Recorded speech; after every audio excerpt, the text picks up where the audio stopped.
우리는 지난 시간에 히브리서 6장 중간에 있는 내용의 말씀을 함께 읽으면서 1세기 당시에 이 히브리서 청중들이 갖고 있었던 문제가 무엇이었는가 하는 것을 한번 생각해 봤습니다. 그것은 5장 11절과 6장 12절에 나와 있는 것처럼 둔하다, 게으르다라는 그 단어를 가지고 우리가 한번 추적을 했습니다. 듣는 것이 둔하다, 게으르다 하는 것이 바로 이 당시에 히브리서 청중들이 갖고 있었던 문제라는 것을 우리가 확인했죠. 그런데 우리가 여기서 이제 듣는 것이 둔하다, 혹은 아니면 게으르다라는 것을 그냥 표면적으로 우리식으로 이해하자면 그게 어떤 문제인지 사실 잘 이해가 되지 않는 부분이 있으리라는 생각이 됩니다. 듣는 것이 둔하다. 넌 참 듣는 것이 둔하구나. 이렇게 얘기할 때 이건 우리가 요즘은 이런 식의 표현, 평상시 쓰지 않는 그런 표현들이기 때문입니다. 이게 이해력이 떨어진다는 말인가? 무식하다는 말인가? 그러면 복음이라는 것은 이게 똑똑한 사람들에게만 해당되는 그런 이야기란 말인가? 이런 생각이 들기도 하죠. 그냥 그 자체만 보면. 게으르다라는 것도 마찬가지입니다. 이 단어만 그냥 언뜻 보면 그 당시에 성도들이 교회 생활을 열심히 안 했나? 신앙 생활을 성실하게 안 했나? 이런 식으로 우리가 이해하기가 쉬운 거죠. 하지만 여기 나와 있는 둔하다랄지 게으르다라는 이 원래 같은 단어인데 이런 의미는 그런 의미가 아니라는 것을 우리가 지난 시간에 확인을 했었습니다. 그들의 신앙이 처음 믿었을 때의 모습에서 더 이상 진전하지 않는, 그런 나아가지 않는 그런 모습들을 보면서 이 히브리서 기자가 꾸짖고 있다라는 것을 우리가 확인했습니다. 다시 말해서 그들은 그리스도 안에서 거듭난 사람으로 출생하기는 했는데 그 이후에 자라지 않는 그런 모습들을 보면서 안타까이 여기면서 통탄히 여기면서 심지어는 그의 엉덩이를 걷어차는 그런 모습을 우리가 볼 수가 있었습니다. 쉽게 말하자면 집안에서 매년 생일 잔치는 하는데 그래서 태어난 것을 늘 축하하고 하면서 생일 잔치 할 때 우리가 생일 케이크 있지 않습니까? 생일 케이크에 나이가 들어가면서 초가 하나씩 늘어가기는 하는데 그 초가 늘어간 것만큼 크지는 않는 그런 모습을 안타까워하는, 성장을 멈춰버린 그런 모습을 안타까워하는 그런 모습이었다라고 생각하면 될 것입니다. 이걸 교회에서 우리의 신앙의 모습으로 적용해 보자면 내가 과연 구원받은 것이 확실한가 하는 그런 구원의 확신에 대해서는 참으로 관심이 많은데 성령의 열매랄지 그리스도인의 인격의 성숙이랄지 우리가 받은 구원이 어떤 목표를 향해서 가고 있는 거나 이런 내용들에 있어서는 그것만큼 별로 관심이 없는 것과 같은 것이었습니다. 그런데 문제는 이런 게으름이나 과거에 머물러 있는 문제가 그것으로만 그치지 않는다 하는 데 있습니다. 우리가 성장하거나 전진하지 않고 멈춰 있으면 그대로 멈춰 있는 정도가 아니라 자꾸 뒤로 물러가게 되기 때문에 그렇습니다. 쉽게 말해서 우리가 처음 예수님을 믿었을 때의 그 기쁨과 그 감격과 그 환희가 계속 유지되면 좋겠지만 여러분이 신앙생활하면서 경험하듯이 현실은 그렇지 않다는 것을 잘 알 것입니다. 그런데 그렇게 되는 이유는 다른 것에 있는 것이 아니라 하나님께서 새로 태어난 그 생명 안에 그 내용을 채워가시는 과정이 있기 때문에 그런 것입니다. 그런데 그 과정이 참으로 만만하지가 않죠. 일단 하루 이틀 되는 게 아니고 많은 시간이 걸리는 일이고 어떤 권리나 기쁨이나 이런 것들을 주장하는 그런 시간들이라기보다는 성장하는 가운데에서 그만큼 책임의 무게들을 체감하게 되는 그런 우리의 본성과는 잘 맞지 않는 그런 고통스러운 시간들이 펼쳐지기 때문에 그렇습니다. 여러분이 원하는 학교에 입학을 하거나 또 원하는 직장에 입사를 할 때는 기쁘지만 막상 그곳에서 공부를 하게 되는 과정이랄지 일을 배워가며 그 직장에서 어떤 일원으로서 살아가는 것이 힘든 과정이 있는 것과 같은 것입니다. 왜 처음에 그 기쁨이 없지라는 게 아니라 그것은 지극히 자연스럽고 당연한 과정이지만 그것을 우리가 잘 인식하지 못하는 것과 같습니다. 그런데 종종 우리는 말씀드린 것처럼 우리 신앙에 있어서 이 부분을 자주 놓치는 것입니다. 처음 믿었을 때의 감격과 기쁨을 잃었다고 해서 마치 우리가 우리의 구원을 잃어버린 것은 아닌가 하는 그런 생각을 가지면서 의심을 하게 되죠. 그래서 멈춰 있는 정도가 아니라 자꾸 점점 뒤로 물러가거나 침륜에 빠지게 되는 것입니다. 이것이 바로 듣는 것이 둔하다, 게으르다 할 때 그들의 영적인 상태에 대해서 히브리서 기자가 꾸짖고 있는 내용이었던 것이죠. 그런데 이것이 과연 그들만의 경험이었을까 하는 것입니다. 말씀드린 것처럼 이것은 우리의 경험이기도 하고 또 출애굽한 이스라엘 백성들의 경험이기도 하고 또 예수님의 제자들의 경험이기도 했다는 것을 기억할 필요가 있습니다. 쉽게 말해서 하나님의 자녀가 된 자라면, 하나님의 백성 된 자라면 누구나 겪게 되는 공통의 경험이라 하는 것입니다. 여러분, 출애굽한 이스라엘 백성들이 광야에서 불평했었던 내용들을 기억하실 것입니다. 출애굽할 당시에는 그러지 않았는데 그들이 광야에서 시간을 보내면서 그들은 애굽에 있었던 때를 추억을 하죠. 오히려 그때가 더 좋았다라는 것입니다. 그들이 지금 이 광야에서 경험하는 현실이 그만큼 힘들고 고통스럽다라는 이야기죠. 이게 정말 구원의 모습이란 말인가? 그런 생각을 하는 것입니다. 우리의 생각과 다르지 않은 모습이죠. 그래서 히브리서 3장에서는 당시의 상황을 인용하면서 그들에게만 해당되는 내용이 아니라 바로 너희들에게도 해당되는 내용이다 라고 하면서 그걸 인용하면서 히브리서 독자들에게 이렇게 말하고 있는 것을 우리가 볼 수가 있습니다. 우리 히브리서 3장 7절 이하의 말씀을 제가 읽어보겠습니다. 그러므로 성령이 이르신 바와 같이 오늘 너희가 그의 음성을 듣거든 광야에서 시험하던 날에 거역하던 것 같이 너희 마음을 완고하게 하지 말라. 거기서 너희 열조가 나를 시험하여 증언하고 40년 동안 나의 행사를 보았느니라. 그러므로 내가 이 세대에게 노하여 이르기를 그들이 항상 마음이 미혹되어 내 길을 알지 못하는도다 하였고 내가 노하여 맹세한 바와 같이 그들은 내 안식에 들어오지 못하리라 하였느니라. 여러분, 여기 10절에 나와 있는 것처럼 그들이 항상 마음이 미혹되어서 내 길을 알지 못하는도다라는 이 말씀을 여러분 기억하시기를 바랍니다. 이게 하나님의 마음이라는 것이죠. 하나님께서 그들을 구원하여서 마침내 그 구원을 완성하시려는 그 하나님이 우리를 향해서 갖고 계시는 그 큰 그림을 그들은 알지 못했다 하는 것입니다. 다만 현실의 고통 때문에 그런 큰 그림을 보지 못했다 하는 것이죠. 우리도 그러지 않느냐는 것입니다. 물론 이것은 시편에 나와서 인용하는 것인데 그 당시에도 그랬고 지금도 마찬가지라는 것입니다. 말씀드린 것처럼 예수님의 제자들도 마찬가지였죠. 처음에 예수님의 부르심을 따라서 나섰던 그 시간들은 얼마나 그들에게 감격스럽고 행복한 시간들이었겠습니까? 그 수많은 기적들을 바로 예수님 바로 옆에서 경험하게 되었고 사람들이 무리를 지어서 예수님을 따르는 것을 보면서 마치 중간 관리자라도 되는 것처럼 어깨에 잔뜩 힘도 들어갔을 것입니다. 그리고 마침내 예수님의 공생애를 마치시고 예루살렘을 향하여 가시겠다 했을 때 제자들의 기대라는 것은 아마 가장 최고조에 이르렀을 것입니다. 드디어 예수님이 왕위에 오르시는구나. 그렇다면 우리는 자연스럽게 한 자리씩 차지할 수 있을 것이다.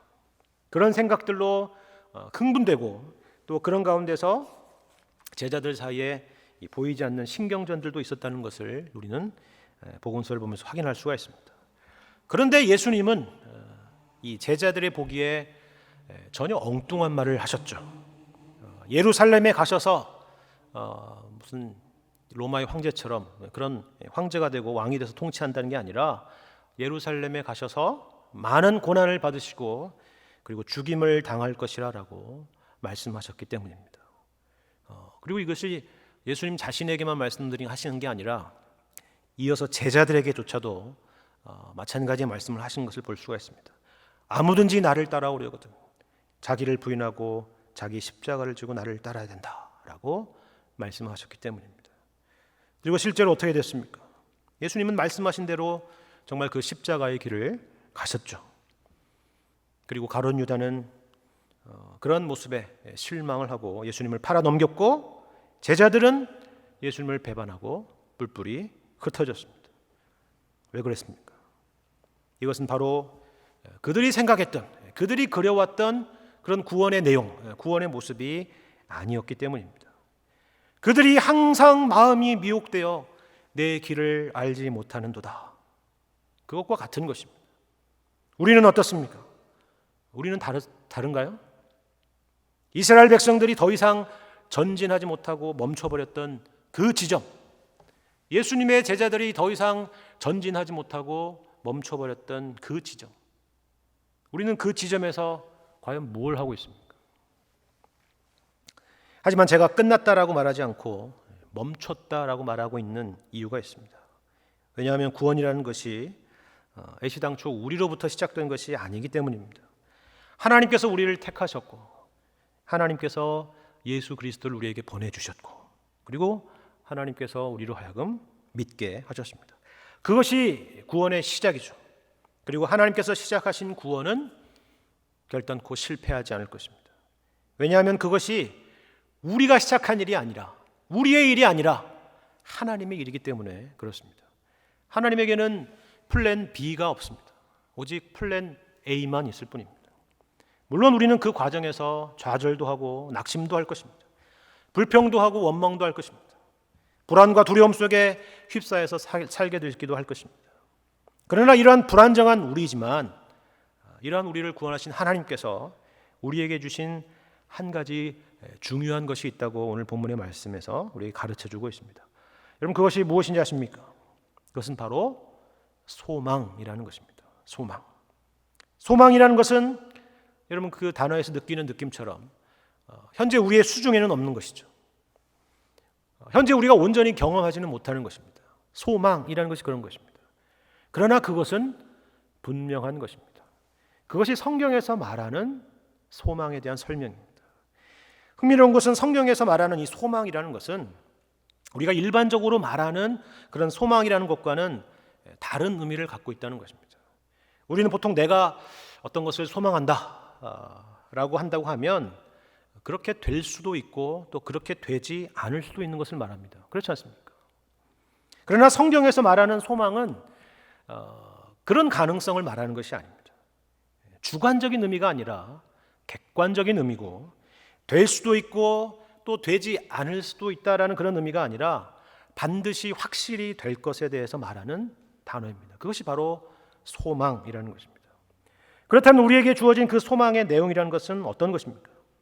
넓게 말하자면 우리의 구원이 완성되는 것을 말할 것입니다. 우리가 주님과 함께 있고 우리가 주와 같이 되고 주님께서 약속하신 그 은혜의 영광에 참여하게 되는 것, 그리스도 안에서 우리가 썩지 않을 기업을 얻게 되는 것, 하나님이 통치하시는 그 천국에서 우리가 요한계시록에서 보여주는 그 그림, 그것을 우리가 마침내 얻게 되어서 영원토록 그 하나님 나라에서 살게 되는 것, 아마 그와 같은 것들일 것입니다. 그렇다면 이 소망이 확실한 이유는 무엇입니까? 그것은 다시 반복하여 말씀드리지만 그것은 우리가 이 소망을 확실히 붙잡고 있기 때문이 아닙니다. 말씀드린 것처럼 우리는 늘 흔들리고 좌절하고 절망합니다. 다만 이 소망이 확실한 이유는 하나님께서 이 모든 것을 주관하시기 때문입니다. 우리 18절 이하의 말씀을 여러분 보시기 바랍니다. 오늘 본문 18절 이하의 말씀 제가 다시 읽겠습니다. 이는 하나님이 거짓말을 하실 수 없는 이 두 가지 변하지 못할 사실로 말미암아 앞에 있는 소망을 얻으려고 피난처를 찾은 우리에게 큰 안위를 받게 하려 하심이라. 우리가 이 소망을 가지고 있는 것은 영혼의 닷 같아서 튼튼하고 견고하여 휘장 안에 들어가나니 그리로 앞서가신 예수께서 멜기세덱의 반차를 따라 영원히 대제사장이 되어 우리를 위하여 들어가셨느니라 라고 말씀합니다. 여러분 우리가 이 소망을 갖고 있는 것을 영혼의 닷과 같다라고 비유하고 있습니다. 그렇죠? 닷이라는 게 뭡니까? 닷이라는 것은 배를 항구나 혹은 일정한 지역에 정박시키거나 고정시켜주는 그런 역할을 하는 도구입니다. 그렇지 않습니까? 물론 닷이 있다고 해서 이 바람이나 물결에 의해서 배가 무슨 콘크리트처럼 고정되어서 움직이지 않는 것은 아닙니다. 흔들릴 수 있습니다. 하지만 닷이 없다면 배는 표류하고 말 것입니다. 분명히 이 지점에 그대로 있는 것 같은데 어느 시간이 지나면 조류에 따라서 저 멀리 가버리는 것이죠. 떠내려 가버리고 심지어는 파손해 버릴 것입니다. 여러분 이것이 어떤 비유인지 아시겠습니까? 여기서 배라는 것은 당연히 우리의 인생을 비유하는 것입니다. 우리는 바위가 아닙니다. 우리는 콘크리트가 아닙니다. 세상의 풍파에 여지없이 흔들리죠. 큰 폭풍우가 밀려온다면 우리는 제 위치에서 벗어나서 표류하거나 파괴되어 버릴지도 모릅니다. 여기에는 신자든 불신자든 예외가 없습니다. 우리는 기본적으로 이 인생의 풍파에 정말 속수무책인 존재들입니다. 그러나 우리에게는 무엇이 있다고요? 소망이 있습니다. 영혼의 닻이 있다고 말씀하고 있습니다. 닻은 여러분 아시다시피 기본적으로 물 속에 있기 때문에 육안으로는 보이지 않죠. 그렇죠. 그러나 보이지 않는 그것이 분명히 있고 그리고 그것이 배를 붙잡고 있는 것입니다. 그것이 바로 소망이죠. 그것도 어떤 닻이냐 하면 본문에 나와 있는 설명처럼 불량품 닻이 아니라, 그렇죠? 가벼운 닻이 아니라 튼튼하고 견고한 닻이라고 말씀하고 있습니다. 그러한 인생의 풍파 속에서도 이 튼튼하고 견고한 닻 때문에 우리는 표류하거나 망하지 않는다 하는 것입니다. 물론 이 말은 우리가 이런 인생의 풍파에서 끄떡 없을 것이라고 말하는 것이 아닙니다. 어떤 닻이라고요? 영혼의 닻입니다. 육신의 닻이나 이 세상의 닻이라고 말하고 있지 않습니다. 영혼의 닻입니다. 우리는, 예수 믿는 우리도 얼마든지 흔들릴 수 있습니다. 심지어 어쩌면 의지가 강한 사람이 세상 사람들 중에서도 많은데 의지가 강한 그런 믿지 않는 세상 사람들보다 우리가 더 많이 흔들릴 수도 있습니다. 야, 너는 예수 믿고도 왜 이렇게 흔들리냐? 왜 이렇게 정함이 없냐? 너희 신앙은 어디 있냐? 이런 소리를 들을 만큼 우리는 연약한 존재들입니다. 그러나 우리에게 있는 닻은 어떤 닻이라고요? 육신의 닻이 아니라, 이 세상의 닻이 아니라 영혼의 닻입니다. 그러한 것들이 우리를 하나님의 사랑에서 끊을 수가 없습니다. 그러한 것들이 우리를 하나님의 구원에서 실패하게 할 수 없다 하는 것입니다. 하나님이 주신 영혼의 닻은 튼튼하고 견고하기 때문입니다. 그래서 우리가 이 세상에서 수없이 흔들리다가도 언제든 다시 우리는 주님께로 돌아갈 수 있는 것이고 돌이킬 수 있는 것입니다. 속상하고 답답하고 억울한 일을 당해도 우리는 하나님 앞에서 탄식할 수 있는 것입니다. 세상에 없는 이 은혜가 우리에게 있는 것입니다. 그런데 여기 19절에서 한 가지 소망에 대해서 설명하는 한 가지 더 설명이 있는 것을 우리가 볼 수가 있을 것입니다. 그것은 어떤 비유냐면 휘장 안으로 들어간다 하는 것입니다. 휘장 안으로 들어간다. 앞에 말씀드린 이 닻은 정적인 이미지라면 이것은 동적인 이미지죠. 동적인 비유입니다. 여기서 휘장이라는 것은 여러분이 잘 아시는 것처럼 성전에 있는 바로 그 휘장입니다. 성막에 있는 그 휘장이죠. 지성소와 성소 사이에 있는 그 휘장입니다. 그 사이에 휘장이 있다는 것은 단지 우리가 방을 나누듯이 이렇게 파티션을 했다는 게 아니라 우리가 들어갈 수 없을 뿐만이 아니라 그 안을 들여다볼 수도 없다 하는 것입니다. 그 이유는 그 지성소에는 하나님의 임재로 상징되는 하나님의 법궤가 놓여져 있었기 때문입니다. 죄인된 인간은 거룩하신 하나님 앞에 다가갈 수도 없고 설 수도 없습니다. 그래서 1년에 딱 한 번, 단 한 번 대속죄일에 대제사장만이 이스라엘 백성들의 죄를 가지고 이곳에 잠깐 들어갈 수가 있었습니다. 그리고 살아나올 수 있을지는 알 수도 없습니다. 그렇죠. 그런데 예수님은 어떻다고요? 예수님께서는 멜기세덱의 반차를 따른 대제사장으로서 하늘의 지성소에 들어가셨는데 예수님만이 들어가신 것이 아니라 이제는 우리도 예수님을 따라 이 휘장 안으로 하나님의 임재의 자리로 나아가게 된다라고 말씀하는 것입니다. 이 말은 무슨 말입니까? 이것은 예수님의 대제사장적인 사역, 2000년 전에 이 땅에 오셔서 십자가에 이루신 그 사역이 하나님께 받아들여졌다는 것이죠. 그래서 이제는 우리도 앞서가신 예수님을 따라서 거룩하신 하나님 앞으로 나아갈 수 있다 하는 것입니다. 튼튼하고 견고한 영혼의 닷, 그리고 휘장 안으로 들어간다. 하나는 현재적인 은혜요, 또 다른 하나는 현재적이면서 동시에 미래에 우리에게 궁극적으로 실현될 은혜에 대한 것입니다. 우리에게 허락된 구원이 이처럼 확실한 것이다. 우리는 이 소망을 가지고 있다. 이것이 곧 우리가 오늘날 누릴 수 있는 은혜요, 우리의 장래에 불변하는 운명이다 라고 이렇게 강조하며 말씀하고 있는 것입니다. 그렇다면 우리는 여기서 몇 가지 질문이 추가로 들 수 있을 것입니다. 우리가 그럼 그렇다면 그것을 우리가 확신할 수 있는 근거가 과연 무엇이냐 하는 것입니다. 그리고 그것을 확신한다고 해도 우리가 받은 그 엄청난 은혜와 그 구원과는 우리의 현실의 삶은 괴리되어 보이는 것처럼 보이는데, 이러한 이 고통스러운 고난 가운데 있는 이 신자의 현실이라는 것은 과연 어떻게 설명할 수가 있겠느냐. 그리고 이 땅에서의 이 엄청난 수많은 이 시간들은 과연 우리에게 무슨 의미가 있느냐 하는 그런 질문들을 하게 될 것입니다. 이러한 질문에 대한 답 역시 오늘 본문 가운데 있습니다. 우리 13절 이하의 말씀을 다시 한번 제가 읽겠습니다. 여러분, 이 질문들을 가지고 한번 이 말씀들을 다시 한번 살펴보시기를 바랍니다. 하나님이 아브라함에게 약속하실 때에 가리켜 맹세할 자가 자기보다 더 큰 이가 없으므로 자기를 가리켜 맹세하여 이르시되 내가 반드시 너에게 복주고 복주며 너를 번성하게 하고 번성하게 하리라 하셨더니 그가 이같이 오래 참아 약속을 받았느니라. 사람들은 자기보다 더 큰 자를 가리켜 맹세하나니 맹세는 그들이 다투는 모든 일의 최후 확정이니라.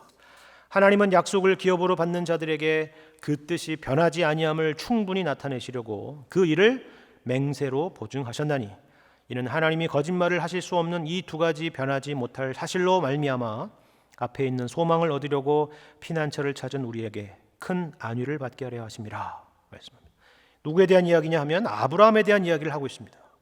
여러분, 성경에 등장하는 수많은 인물 중에서 특별히 굳이 이렇게 아브라함을 등장시키는 이유는 아브라함이 다른 성경의 인물보다 더 탁월하기 때문이 아닙니다.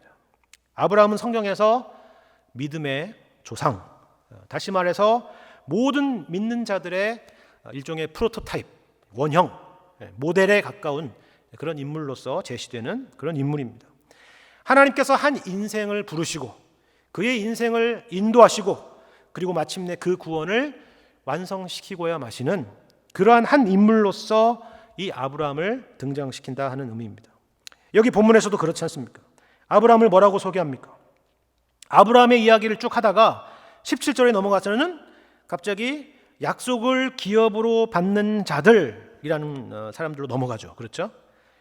저와 여러분 같은 모든 신자에게로 지금 아브라함에게서 그 범위를 넓혀가고 확장하는 것입니다. 아브라함은 그것을 위해서 지금 동원되고 있는 인물이다. 아브라함의 이야기만이 아니라 이것이 곧 하나님이 아브라함을 인도하신 것과 같은 우리를 인도하시는 그와 같은 이야기다. 그 이야기를 하려는 것입니다. 그런데 흥미로운 것은 우리 함께 읽은 본문에서 아브라함의 목소리나 아브라함의 행동은 그게 그다지 크게 눈에 띄지가 않다는 것입니다. 그것이 우리의 구원의 근거가 아니라는 것입니다. 하나님의 목소리와 하나님의 행동이 여기서 가장 중요하게 부각되고 있습니다. 그런데 그 내용이 참 놀랍죠. 어떻게 했다고 합니까? 하나님께서 아브라함에게 약속하시고 그것을 또 맹세로 보증하셨다는 것입니다. 누가 그랬다고요? 하나님께서 그러셨다는 것입니다. 하나님이 그럼 누구신데요? 우리 같은 사람이 아니라, 그죠? 온 우주 만물의 창조주요 주인이시죠. 아브라함은요, 그 약속하시고 맹세하신 또 다른 당사자인 아브라함은 어떤 사람입니까? 피조물이죠. 그 피조물 중에 하나님이 만드신 여러 피조물 중에 하나입니다. 그것도 범죄한 아담의 후손으로서 부패한 죄인 중에 하나인 아브라함입니다. 그런데 그 아브라함에게 하나님께서 나타나셔서 약속하셨을 뿐만이 아니라 맹세로 그 약속을 보증하셨다는 것입니다. 하나님께서는 굳이 약속하실 필요가 없죠. 누군가에게, 그게 누구가 됐든 간에, 그렇죠? 그냥 계획하신 일이 있으신다면, 그냥 하나님께서 하시고자 하는 그 일이 있으시다면 그냥 그렇게 하시면 되는 것입니다. 그걸로 그 누가 시비를 걸 사람도 없을 뿐만 아니라 그렇게 하는 것이 오히려 하나님다우신 것입니다. 그런데 그 하나님께서 아브라함에게 약속을 하시고 또 그것도 부족해서 맹세로 그 약속을 보증하셨다 하는 것입니다. 이것은 일단 말도 안 되는 일입니다. 우리가 계약이니 보증이니 이런 것들은 여러분 계약도 서보고 보증도 서본 일도 있으실지 모르겠지만 사실은 이런 것들이 필요한 것은 뭐냐면 서로 믿지 못하는 우리 인간들 사이에서나 존재하는 그런 법적인 행위이기 때문에 그렇습니다. 그런데 하나님께서 그렇게 하셨다는 게 놀랍지 않습니까? 그것은 하나님께서 우리의 위치까지 낮아지셨다라는 의미입니다. 왜요? 누굴 위해서 그렇게 하셨습니까? 다시 17절 보시죠. 누굴 위해서 그렇게 하셨습니까? 하나님은 약속을 기업으로 받는 자들에게 그 뜻이 변하지 아니함을 충분히 나타내시려고 그 일을 맹세로 보증하셨나니 이는 하나님이 거짓말을 하실 수 없는 이 두 가지 변하지 못할 사실로 말미암아 앞에 있는 소망을 얻으려고 피난처를 찾은 우리에게 큰 안위를 받게 하려 하심이라 하는 것입니다. 하나님 자신을 위한 것이 아니죠. 우리를 위한 것입니다. 하나님 자신의 신실하심을 우리에게 충분히 나타내시기 위해서 약속도 하시고 맹세도 하셨다는 것입니다. 우리를 위해서 그 근거들을 마련하셨다는 것입니다. 그런데 우리는요, 아브라함보다 더 나은 존재들입니다. 그 약속도 받고 맹세도 받은 아브라함보다 우리가 훨씬 더 나은 존재들입니다. 왜 그렇습니까? 우리는 약속과 그 맹세 정도가 아니라 그것의 역사적인 실현인 예수 그리스도를 보았기 때문입니다. 쉽게 말해서 아브라함은 계약서도 받고 거기에 사인까지 받았다면 우리는 계약서와 사인 정도가 아니라 그 계약의 실체를 보았고 또 그것을 실제로 얻었다는 것입니다. 그래서 요한복음에서는 아브라함에 대해서 예수님께서 이렇게 말씀하신 것 좀 기억하실 것입니다. 너희 조상 아브라함은 나의 때 볼 것을 즐거워하다가 보고 기뻐하였느니라 하는 것입니다. 예수님을 알고 또 예수님을 믿게 된 우리가 그만큼 복된 존재라 하는 것입니다. 하나님의 신실하심의 증거인 예수 그리스도를 소유한 자들이기 때문에 그렇습니다. 그러면 이제는 앞서 말씀드린 마지막 한 가지 질문을 해볼 차례입니다. 우리의 현실에 대한 것입니다. 쉽게 말해서 왜 이렇게 거창한 약속과 맹세까지 받은 우리의 현실은 왜 여전히 이렇게 힘들고 어려운가 하는 것입니다. 여기에는 과연 무슨 의미가 있는가 하는 것이죠. 다시 14절 15절 말씀을 제가 읽겠습니다. 이르시되 내가 반드시 너에게 복주고 복주며 너를 번성하게 하고 번성하게 하리라 하셨더니 그가 이같이 오래 참아 약속을 받았느니라 하는 말씀입니다. 이것만 봐서는 잘 알 수가 없는데 이 14절에 나와 있는 말씀이 어디서 인용된 말씀이냐는 것을 확인하면 그 의미를 이해하기가 쉬울 것입니다. 이 14절의 약속은요, 창세기 22장의 말씀에서 인용된 말씀입니다. 창세기 22장은 여러분이 잘 아시는 대로 하나님의 명령대로 아브라함이 자기의 아들 이삭을 번제로 바치는 장면이 등장하는 것이 창세기 22장입니다. 번제로 바치려고 막 하는 그 상황에서 하나님께서 중단시키시는 장면이 있죠. 그리고 이어서 등장하는 말씀 가운데 오늘 본문의 말씀에서 인용하는 그 내용이 등장합니다. 그 내용을 우리가 더 자세히 보기 위해서 한번 창세기 22장 말씀을 한번 보겠습니다. 창세기 22장 15절 이하의 말씀 제가 한번 읽어보겠습니다. 여호와의 사자가 하늘에서부터 두 번째 아브라함을 불러 이르시되 여호와께서 이르시기를 내가 나를 가리켜 맹세하노니 내가 이같이 행하여 내 아들 내 독자도 아끼지 아니하였은즉 내가 내게 큰 복을 주고 내 씨가 크게 번성하여 하늘의 별과 같고 바닷가의 모래와 같게 하리니 내 씨가 그 대적의 성문을 차지하리라. 또 내 씨로 말미암아 천하 만민이 복을 받으리니 이는 내가 나의 말을 준행하였음이니라 하셨다 하니라. 여러분 이게 참 재미있는 장면인데요. 제가 이게 참 흥미롭다고 말씀드리는 이유는 이 내용이 흥미로워서가 아닙니다. 사실 여기 약속된 내용을 한번 보시면 이게 사실 특별한 것이 아니라는 것입니다. 제가 특별한데 특별하지 않다고 말씀드린 게 아니라, 왜 제가 특별하지 않다고 말씀을 드리냐면, 여기 나와 있는 이 축복의 약속들은 여러분 처음 보는 건가요? 아니죠. 사실 하나님께서 아브라함을 처음 부르실 때 창세기 12장에서부터 나왔던 내용과 다르지 않은 내용입니다.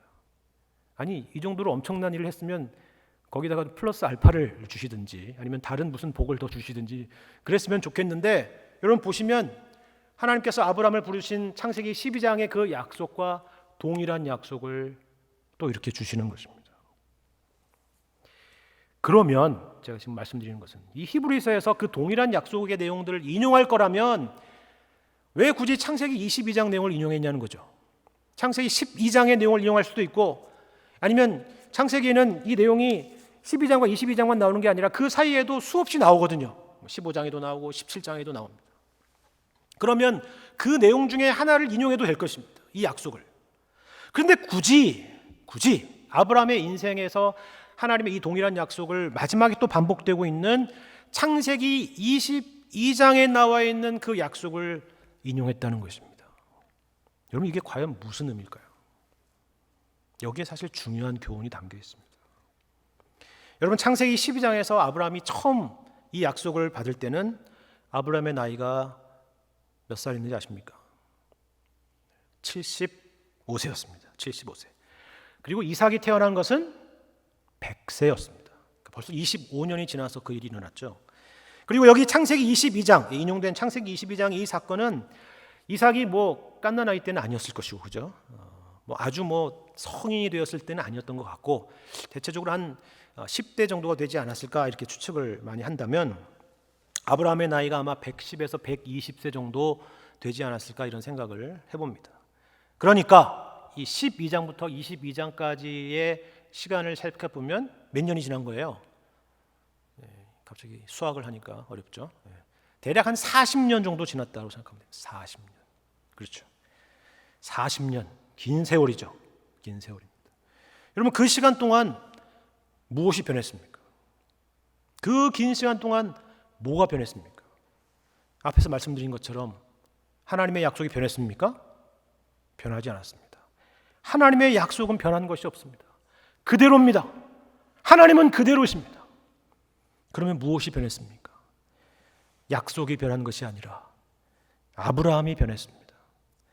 여러분, 창세기 특별히 12장부터 이 22장까지의 내용들을 여러분 읽어보신다면 여러분 그것을 대번에 알아차렸을 것입니다. 아브라함의 여러분 생애를 살펴보시면, 우리 박 목사님이 오랫동안 창세기 말씀을 통해서 여러분 보셨겠지만, 아브라함이 결단코 항상 하나님께 충성되고 믿음이 충만하고 진실된 삶을 살지 않았다는 것을 알게 될 것입니다. 아브라함은 신앙의 엄친아가 아니었습니다. 하나님의 약속을 믿지도 못하고 거짓말도 하고 또 실수도 많았습니다.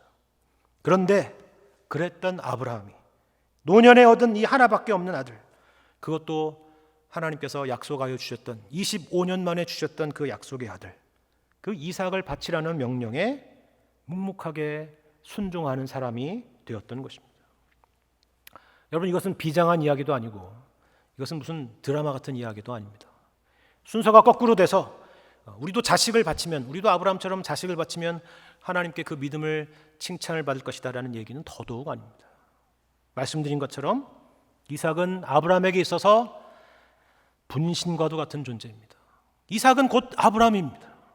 그러니까 이삭을 번제로 바친다는 것은 나를 바쳐서 내가 무슨 어떤 유익을 얻어버리라는, 당시 고대 근동에서 유행했던, 종종 행해지던 그런 인신제사와 같은 것이 아닙니다.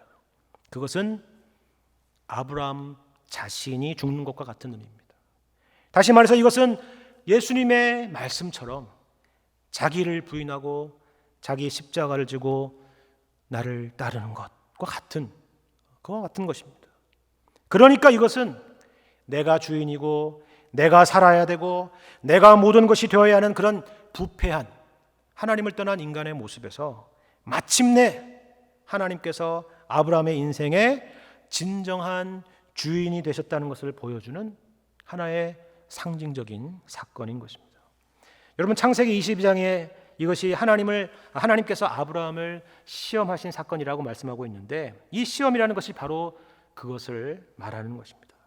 하나님께서 아브라함 가운데 그동안 그의 인생의 여정, 그의 믿음의 여정 가운데 어떤 일을 행하셔서 과연 여기 이 자리까지 왔는가를 보여주는, 하나님의 일하심을 보여주는, 하나님의 구원의 완성을 보여주는 그 증거라 하는 것입니다.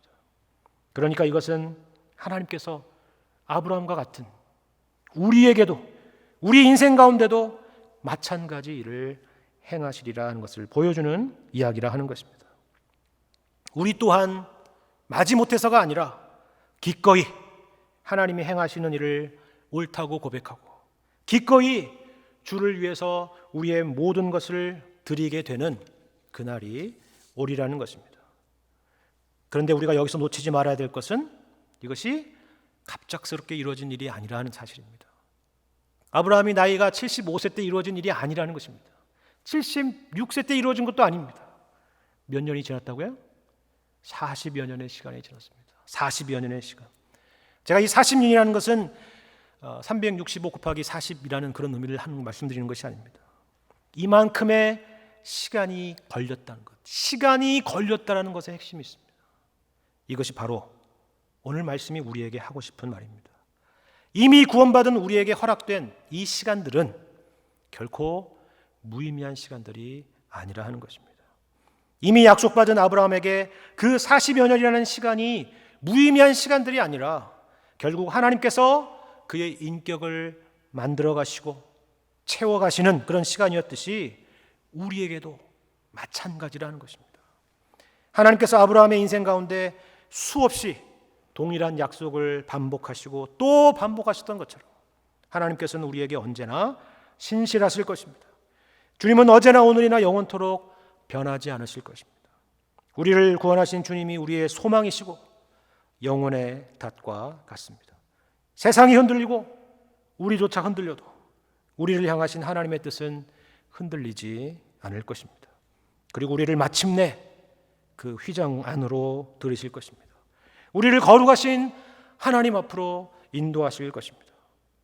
우리 주님 앞에서 점도 없고 흠도 없는 그러한 존재로 세우실 것입니다. 그 믿음의 여정 가운데 오늘 우리가 사는 이 고단한 현실과 시간들이 있다는 사실을 기억하시기 바랍니다.